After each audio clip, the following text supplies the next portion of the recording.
তিন ম্যাচ সিরিজের প্রথম টি-20তে আফগানিস্তানকে 4 উইকেটে হারালো বাংলাদেশ। শারজায় আগে ব্যাট করে 9 উইকেটে 151 রান করে আফগানরা। জবাবে 8 বল হাতে রেখেই জয় তুলে নেয় টাইগাররা। ম্যাচ সেরা হয়েছেন পারভেজ ইমন। শারজায় টস জিতে ব্যাটিংয়ে আফগানিস্তান। শুরুটা নিজেদের মতো করেই ইব্রাহিম জাদরান, সেদিকুল্লাহ অতলের 21 বলে 25 রানের জুটি ভাঙেন নাসুম। বোল্ড করেন জাদরানকে। প্রথম পাওয়ার প্লেতে 33 রানে 3 উইকেট তুলে নেয় টাইগার বোলাররা। অতলকে ফেরান তানজিম সাকিব আর দারভিশ রাসুলি শিকার রান আউটের।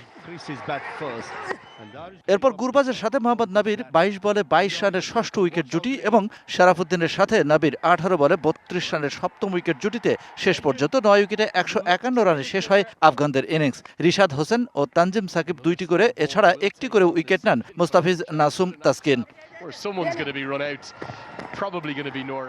152 রানের টার্গেটে ব্যাট করতে নেমে উড়ন্ত সূচনা তানজিদ তামিম পারভেজ ইমন জুটির। প্রথম পাওয়ার প্লেতে 6 ওভারে আসে 50 রান। পরের 50 রান করতে এই জুটি খেলে 29 বল। 35 বলে ক্যারিয়ারের তৃতীয় টি-20 হাফ সেঞ্চুরি করেন ইমন।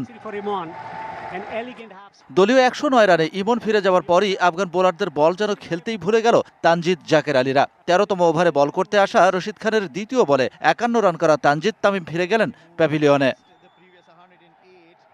15তম ওভারে আবারও রশিদ খানের জোড়া আঘাত। দ্বিতীয় বলে জাকের আলী আর চতুর্থ বলে শামীম পাটোয়ারিকে তুলে নিয়ে ম্যাচের লাগাম টেনে ধরে আফগানরা।